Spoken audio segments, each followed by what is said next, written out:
Are we the baddies? I drink your... Hey, this is Box Office Baddies coming to you from a balcony in beautiful Koreatown, Los Angeles. My name is Sean. My name's Nick, and this is a podcast about two friends that love movies, but couldn't disagree more about the films that they love. So this week is a big week. We had the election going on. Yeah. How's your week going, Sean? Oh, man, it's fucking crazy. As you guys know, we live in Koreatown, which is just right on the outskirts of downtown Los Angeles. And with this whole election thing, we didn't know like if Trump won, if there'd be some like Molotov cocktails like hurled at our 4-story apartment. You know what I mean? Yeah, we've had a lot of fireworks going on. We've been waiting for any potential riots if there's a electoral college tie or if Trump won. But it's looking like Biden has the victory. It's going to stay peaceful down here. Thank God. I don't know about any of the other Republican strongholds. They might be going a little crazy, but Jesus. Yeah. Like Alabama. Can't even imagine. yeah, it's a nightmare. They're freaking out in out a there. lot of places right now. But we watched this movie, and it was a really good escape from all that. And Tell us what that is. the movie we did, gnats in the way of my mic, is Castaway. Tom Hanks. Iconic movie, directed by Robert Zemeckis. Excuse me, a lot of people say Zemeckis. It's not correct. It's Zemeckis. It was shot in Fiji. And the screenwriter actually locked himself apparently on an island on the Sea of Cortez. Really? As a way of seeing what it would be like for the Chuck Nolan character to, be on his own on the island. And he all the things throughout the movie he tried himself, like the coconut, the spearfishing, all that. So I think that was kind of a reflection of that. We'll get into more of that, but I feel like that's like common amongst actors, but I haven't really heard of people like surrounding the film, like on like the kind of back end of it, doing something like that. It's pretty ballsy. Yeah, I've heard of like sure. authors going out to like the middle of nowhere to write and stuff before, but yeah, it sounds like he just wanted to get like a feel for it himself. Can you imagine that guy's wife? Like, he's like, honey, like it's a big project. Like, I'm gonna be gone for maybe a week. I have no idea. Maybe a year. Yeah. I gotta find myself. Yeah, I think too, like you said, that they like stopped the filming for a year for Tom Hanks to get like really unhealthy looking. To see like he actually lived on an island for 4 years. So it's really interesting. But Totally. Cool. Let's get into what we liked about the movie. I really liked the opening crash scene. That was one thing I think we both talked about. Why don't we talk about that for a second? Well, yeah. Let's bring it back for a second. So basically, Tom Hanks' character, he works for FedEx. Yeah. And he's like a very high up guy in the company. Someone who's like a big time hustler. He doesn't have a ton of time for his family, but it's very apparent that he loves them very much. And he's constantly on flights, going from I think it was Russia in the beginning sequence of the film to parts of America and like any place you name it, So that leads us to the fateful crash. Yeah. That happens. Yeah, I think he's on his way. He's leaving the airport, and he gets on this FedEx flight, and there's obviously turbulence kind of sets in. And then there's all this great sound design in the crash itself. They had a lot of like feedback sounds going that were combined with I think like a lot of engine sound. It was really terrifying, the whole scene. Definitely. I think it's probably, at least from what I've seen, probably the best like plane crash scene maybe known to man, Yeah. It was definitely the best one that I've seen. I mean, the only other one that I could think of that was like the scene in Lost. It was pretty incredible. Than that in the pilot. That's a really good one. And I think it's very easy to get, or I shouldn't say easy, but it's more commonplace to get like the visuals of the crash going. You got like effects, maybe some of it's practical. But I think what really separated this one was, again, like you said, the use of like the sound design, like just like you hear like the almost exploding, like whirring sound of the engine, like about to like explode right next to him in the water. You have like things like tumbling, guys screaming. It was horrendous, Yeah, I think they made it like really long on purpose. It was definitely at least 3 minutes, that whole sequence. But yeah, like he wakes up kind of in the water and drowning, finds his way out. And then, I think like the whole point of the movie to that point was that Tom Hanks' character was like totally in charge of time in like every sense, where he was like running FedEx deliveries. They're supposed to be in at a certain time, and then once his plane crashes and he's all alone, like that's the one thing that he like can't control anymore, is like his sense of time and being trapped somewhere. For sure. Yeah, I think it's really funny looking at the influence of FedEx on this movie. I know that me and Nick were doing some research like while we were watching the film, because like whose company would want to be tied so closely to such an absolute disaster? Yeah. And it was their fault, you know. It was a FedEx plane, was representing the company. It goes down. So yeah, I think there's a lot that like went into that. We actually thought, did they get the okay from them? Like, you know, like did FedEx want to be included? Was there a race by mail services to get publicity? Yeah. And the thing that we actually found out when we looked into it was that FedEx did actually give them the okay after they asked, but they, again, like they didn't approach them. There wasn't like some crazy like deal was going down. It's just they heard about it and they're like, okay, cool, let's roll with it. And the really crazy thing about that is after the fact, which they could have never predicted, I guess like their business went up about 30%. Like after the movie was done, which is, it seems kind of ironic considering the subject matter.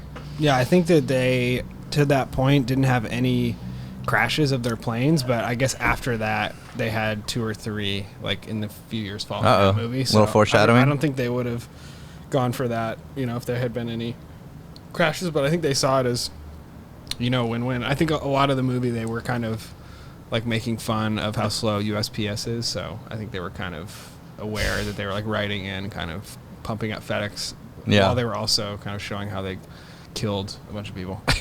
Totally. How about Tom Hanks? Yeah, I mean, I thought he was great. My favorite part of the movie was probably his yell throughout. Like, he has one of the most iconic yells, like in all like the in movies. Toy Story is another one, you know? Yeah, a lot of it I thought of Woody. Like, I think I'm so imprinted on his voice, like growing up with Toy Story, that all of his movies, like he'll say certain lines and I'll be like, oh, it sounds like. Totally, yeah. I feel like you can't escape it, you know? It's almost like the whole like Michael Scott dilemma with The Office. But both Steve Carell and Tom Hanks both have made such a great amount of movies that they haven't been stuck to one thing. But I think his voice is something that's stuck with his character throughout all movies, despite him being in very drastically different roles, I suppose, you know? Yeah, he's just really likable. He's just one of those people that, like, I'm sure, like, tests really well, and everyone feels really comfortable, like, with all of his characters. But, yeah, I mean, I think it took them, like, 3 or 4 years to make. So, yeah, it was definitely, like, I think, to this point, like, his kind of opus of a performance in his career.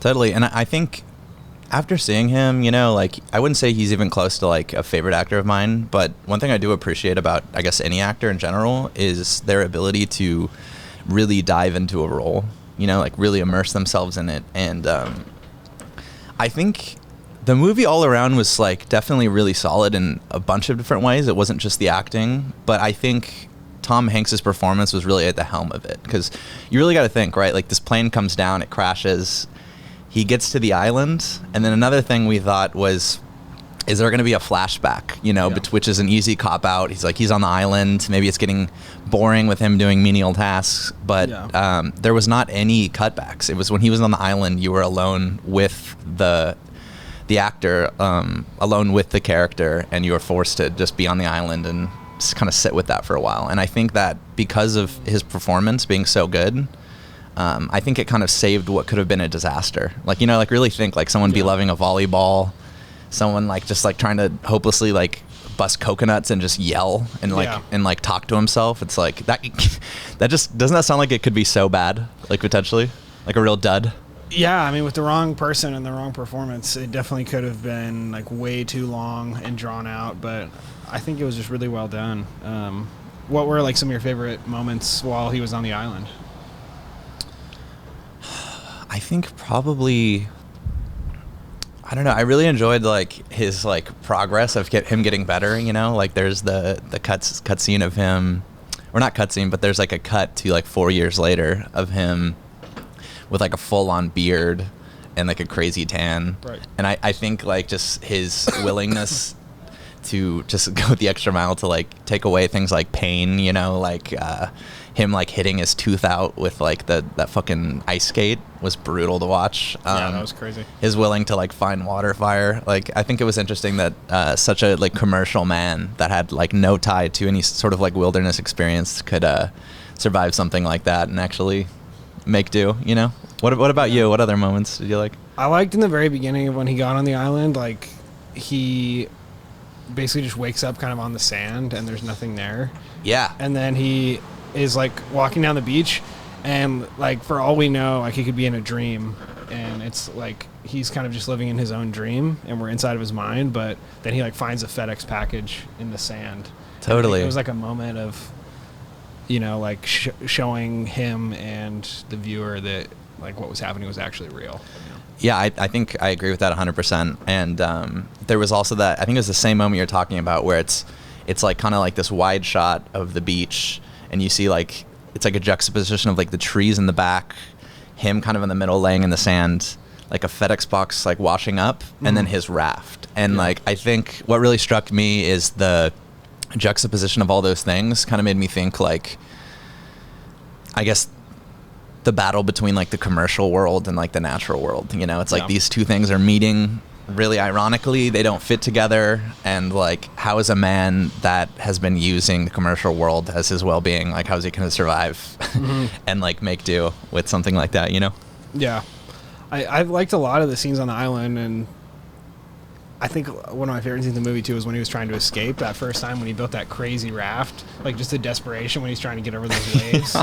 Like you're like, there's no way he's gonna fucking pull this off. You know? The whole time I was just worried about Wilson like getting knocked off by the waves, like I know the raft. But that was kind of how I was feeling about that scene. Yeah, I think like this movie, I think Zemeckis, he really reminds me of like a Spielberg type, and I think he did work with him, right? With Back to the Future. Back to the Future. Yeah, and I think I don't know if he was kind of a student of Spielberg, but you really kind of see this master of like cinematic moments. Spielberg is the best at that. His movies are not by definition very artsy, not even close to art house, but his approach to cinematic moments and just like really making you like memorize scenes, and like even no matter how you like the movie, like you remember like a certain moment from like the film, like the plane crash, like the moments with Wilson, you know, the ice skate thing. It's like as far as world building and cinematic moments, he knocked it out of the ballpark, I think. Yeah, Wilson, the banter in those scenes, like all the desperation of, you know, like thinking that he was a real person. There was another scene too, I think, with Wilson where it was like with the whale and Wilson when he was on the raft. Yeah. And he saw, we hadn't seen like a living thing, or Chuck hadn't seen a living thing in like 4 years, other than like a fish maybe, or a crab. And then this whale pops up and you see Wilson right next to the whale, and then you just realize it's like definitely not a living thing, even though it's kind of been made into that for the last, you know, hour of the movie. For sure. Yeah, Wilson, and a really interesting thing about him, which I don't know if we explained it good enough, but Wilson is just the volleyball that basically kept Tom Cruise's character at bay the whole time he's on the island. And, you know, he did things like put a face on him, like put pieces of plants sticking out as his hair.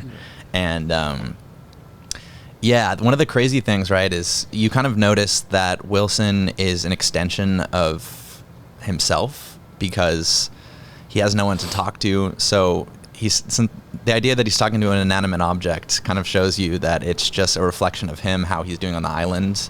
And he's sort of just like this object that demonstrates like his like inner emotions like throughout the actual film. And the crazy thing about Wilson in general was he actually wasn't supposed to be in the movie in the beginning.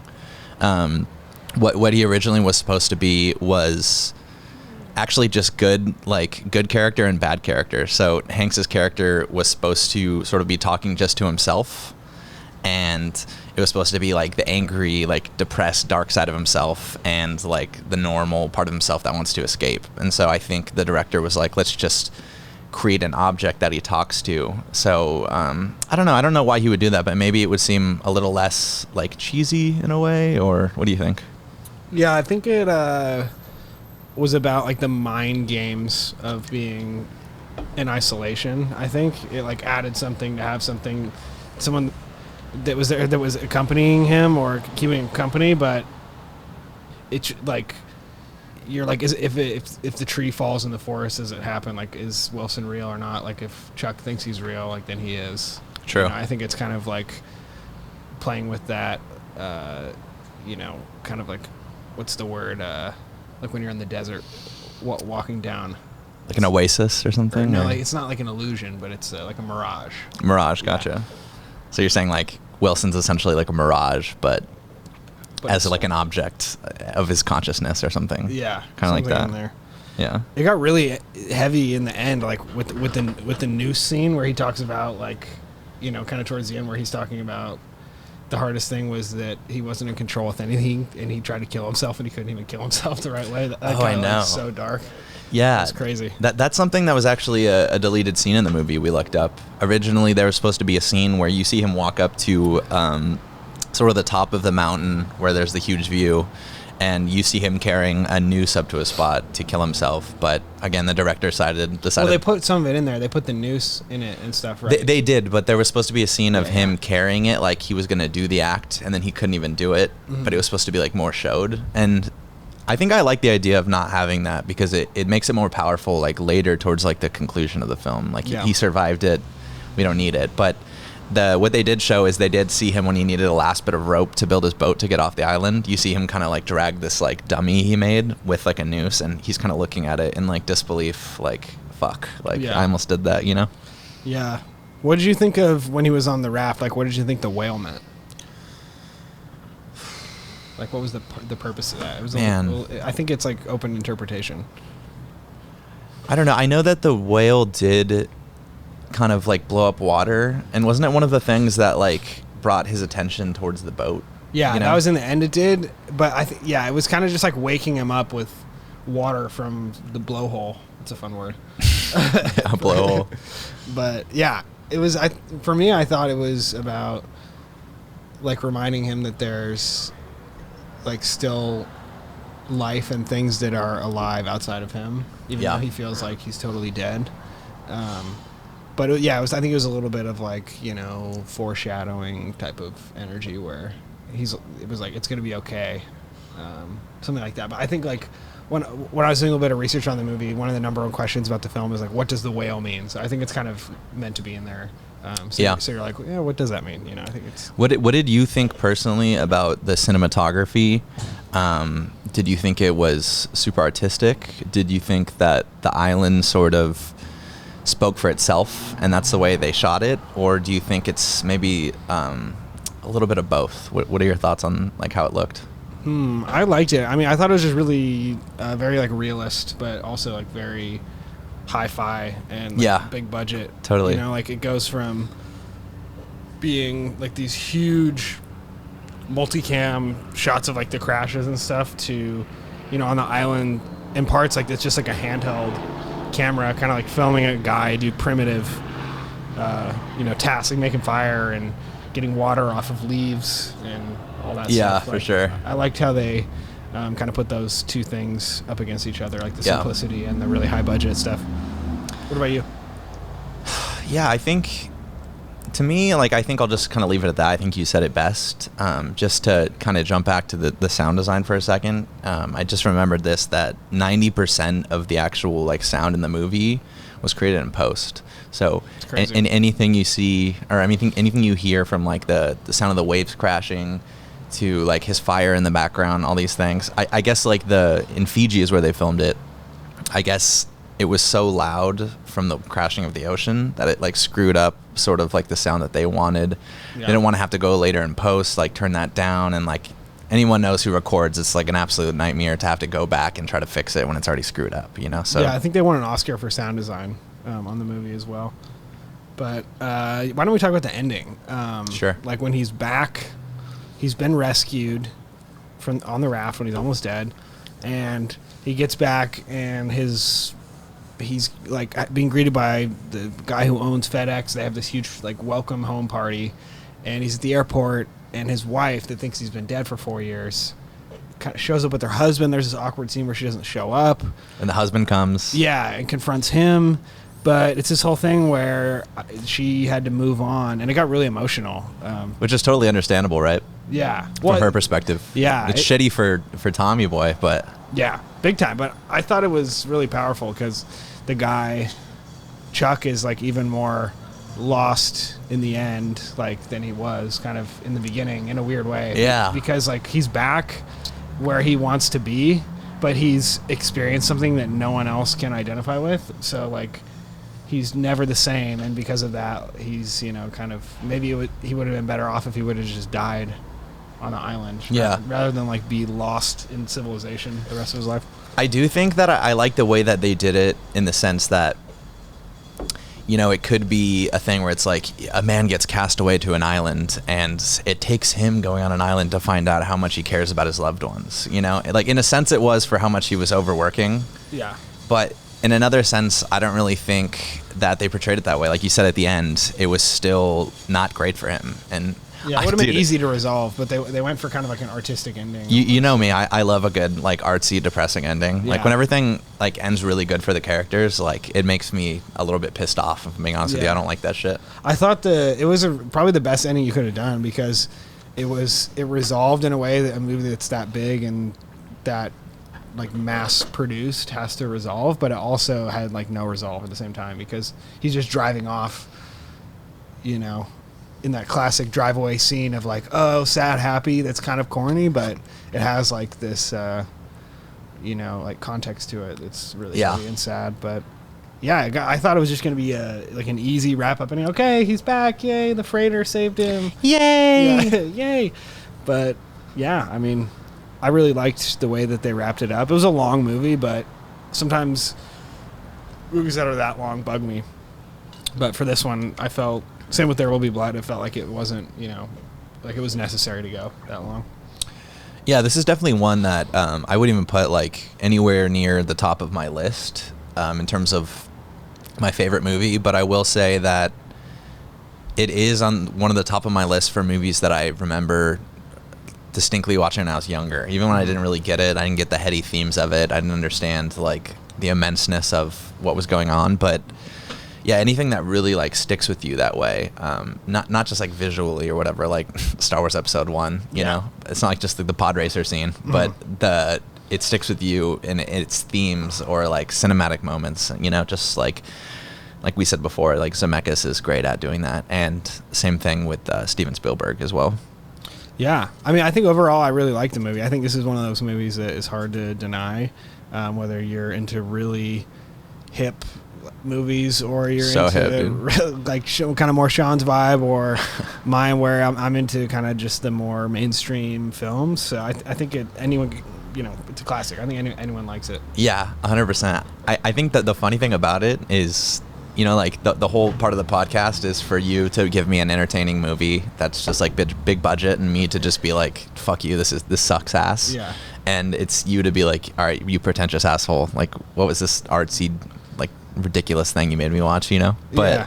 I think that inevitably they're not all going to be like that. They're not all going to be like that, but the point I'm getting at is that it's a great movie because it strikes all chords, I think. Yeah. You know, it's just artsy enough and heady enough to where someone in my camp would like it, but it's also like kind of on the other side where like Nick would enjoy it as well. And so yeah, so in conclusion, if you're a film student and you have like boomer grandparents, this is a great movie to throw on at Thanksgiving if you want to avoid talking about politics and ruining your whole holiday. So yeah, I mean, I think that's pretty much all I have to say. Do you have anything else you want to say? Yeah, I have one last little segment I wanted to ask you really quick. Nugget. Yeah. All right, so I want you to choose between these three options. All right, so it's fuck, marry, kill. Okay, why don't you explain what that is for people that don't know? I mean, who the fuck doesn't know what that is? It's people that are over 25 or 30. Okay, I think they still would know, but I'm going to explain it. Okay. So it's basically, you have three options. There's three different people that are named. It's fuck, marry, kill. You have to bang one of them. You have to marry one of them. Yep. And you have to kill one of them. And so the three that I have with you today are Tom Hanks' character himself in the movie. Chuck Nolan. Hank's wife. Okay. So, yeah, just his wife in the film. And Wilson. Wow. Okay. I would probably kill the wife, honestly. Really? Because seems like a nice gal. No, but she did the wrong thing in the end, I think, because a situation like that, if your husband comes back after 4 years and you admit that in the movie and to the person that you're the love of my life, but I can't be with you, that's wrong. It's like cheating on your girlfriend with the person that's going to end up being your wife. Like, that was wrong, but like it kind of was like it needed to happen for things to happen that are supposed to happen, you know? Okay, so that's my take on Okay. the wife. I won't add to it. You can if you want to. No, it's all right. Go ahead. Okay. Let's finish it. Let's wrap it up. Then I would probably fuck Wilson because I know that Chuck did on the island, but they just didn't show it in the movie. I mean, let's not even pretend that it happened. Yeah. What you didn't see is he like sewed it up with some of like the rope he had there, but there was like definitely a mouth that got sewed open at one point. You know what I'm saying? It was loose for a while. Uh-oh. But okay, so that leaves one more. I would kill probably Chuck because I think I didn't really like him in the beginning, his character of like his vibe, like just kind of that like military boss type. Wait, wouldn't you have to marry him though? Didn't you kill the wife? Oh yeah. So I would marry him. You would marry Hank then? Well, I guess if I'm being honest, I would kill him too. But wow. But dark. okay, so I would marry him, and I'll give a good reason why. Because he has great perseverance, and I'm so proud of Chuck. And he's so cute. Have you seen him? Oh man. Okay. Well, I think I feel pretty good on this movie. I would say overall, I would rate it like an 8.5 to 9. All right, Pitchfork. On the Richter scale. Oh no, that's you. You're Pitchfork. I would be like Billboard.com. You'd be like Rolling Stone. Or something. Yeah. I'd be like the mainstream. Yeah. All right. Hey, to wrap this up, I'm gonna yell out a word, and you have to pretend what I'm saying while I'm saying it, and you have to yell it with me. All right. That's how we close it out. Okay, so I just have to pretend the word. No, I'm gonna say it. Okay. And I'm gonna yell it out, and then like you have to like while I'm yelling it out, figure out what I'm saying and say it with me. Okay. All right, ready? 3, 2, 1. Wilsons! All right, thanks. See you next time.